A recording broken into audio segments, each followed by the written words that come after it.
Ժողովուրդ օրաթերթը գրում է. իշխանությունները դեռ հույսները չեն կտրում, որ ինչ-որ բան կպատահի ու ապրիլի 16-ին ընդդիմադիրները Վարդան Ղուկասյանին չեն կարողանա ընտրել Գյումրու քաղաքապետի պաշտոնում։ Թերթի տեղեկություններով Փաշինյանը կարծես թե այդ ուղղությամբ աշխատում է տարբեր բանագնացների միջոցով ու թիմակիցներից գաղտնի է պահում, որպեսզի հասկանա կարող է գործը գլուխ բերել նոր հայտարարի դրա մասին։ Ու դա է եղել պատճառը, որ նախօրեին քաղաքացիական պայմանագրի վարչության նիստին կրկին կանչել է Շիրակի մարզպետ Դավիթ Արուշանյանին ու քաղաքացիական պայմանագրի Գյումրու քաղաքապետի թեկնածու Սարիկ Մինասյանին, հասկանալու համար, թե ինչ տրամադրություններ են մարզում ու ինչ կարելի է անել, որ իշխանափոխություն Գյումրիում չսկսվի, իհարկե նաև մեղադրելով թիմակիցներին ավագանու ընտրություններում պարտվելու համար։ Թերթի տեղեկություններով ՔՊԱ-ականները սպասում են, որ հնարավոր է Փաշինյանին հաջողվի ընդդիմադիրներին պառակտել ու տապալել Գյումրու քաղաքապետի պաշտոնում Վարդան Ղուկասյանի ընտրվելը, գրում է թերթը։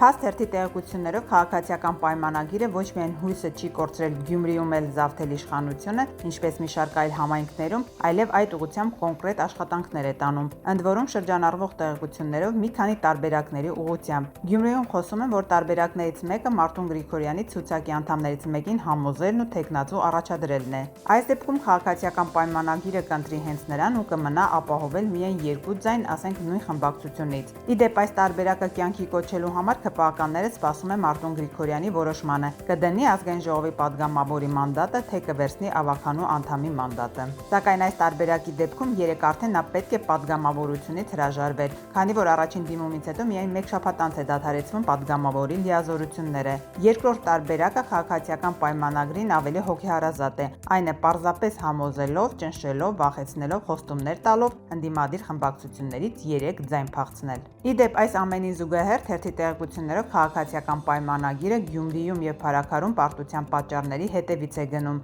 Նախ փորձում են հասկանալ ովքեր են քվեխոստացել, բայց չեն տվել եւ ինչու չեն կատարել իրենց խոստումը, գրում է թերթը։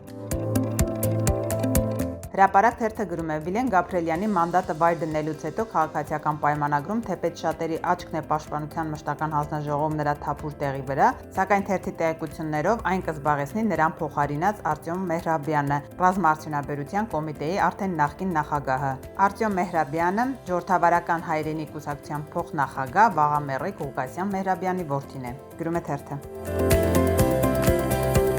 Հրապարակ թերթը գրում է. քաղաքացիական պայմանագրից վտարված պատգամավորներ Հակոբ Ասլանյանն ու Հովիկ Աղազարյանը հերթական փորձությունն են պատրաստել երբեմնի գործընկերների համար։ Նրանք պատրաստվում են շրջանառության մեջ դնել ընտրական օրենսգրքում փոփոխությունների նախագիծ, առաջարկելով քվեարկությունների ժամանակ քվեատուփերը հակառակ շրջված դնել, որպեսզի ընտրողը քվեախցիկում թիկունքով կանգնած լինի ընտրական հանձնաժողովի անդամներին ու դիտորդներին, եւ նրանք տեսնեն ընտրողի գործողությունները։ Նախագծի հեղինակներն այդպիսով նպատակ ունեն կանխել ընտրողի նկատմամբ քաղաքական ուժերի ազդեցությունը, մասնավորապես հեռախոսով քվեաթերթիկը ընտրության պրոցեսը նկարելու հնարավորությունը, գրում է թերթը։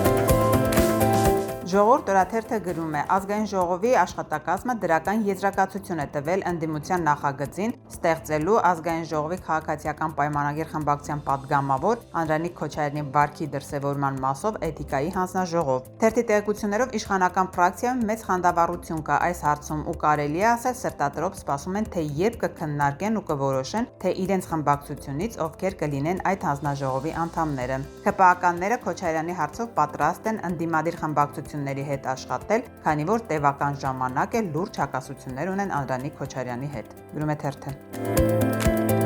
Հրապարակ թերթը գրում է. Էջմիածնի համայնքապետ Դիանա Գասպարյանը նախօրեին կանչվել է քաղաքացիական պայմանագրի վարչություն, պարզաբանումներ տալու իր սկեսրայերին պատկանող գազալցակայանում մարտի վերջերին տեղի ունեցած սպանության վերաբերյալ։ Տեղեկություններ կան, որ 35-ամյա տղամարդու սպանությունը կապ ունի քաղաքապետի ամուսնու, ավագանու ՔՊԱ-ական անդամ Արամայիս Միրզոյանի հետ։ Մասնավորապես սպանված Արթուր Պարոնյանն ամիսներ առաջ վիճել է Դիանա Գասպարյանի ամուսնու հետ։ Թե ինչ թեմայի շուրջ է եղել վեճը հայտնի չէ, սակայն Էջմիածնում ամեն երկրորդին է հայտնի, որ սպանության մեջ կասկածվող գողական Ճապ Մականունով Կարեն Բադալյանը քաղաքապետի ամուսնու ընկերն է եւ դեպքից հետո փախուստի է դիմել, հետախուզում է հայտարարվել։ Գասպարյանն ասել է, որ դեպքի օրը Հայաստանում չեն եղել, իմացել, արագ վերադարձել են, սակայն քաղաքացիական պայմանագրում կարծում են, որ նա պետք է պատասխանատվության ենթարկվի, թեկուզ քաղաքական, քանի որ կա զոհ, իսկ սպանության թելերը տանում են դեպի քաղաքապետի ընտանիք, գրում է թերթը։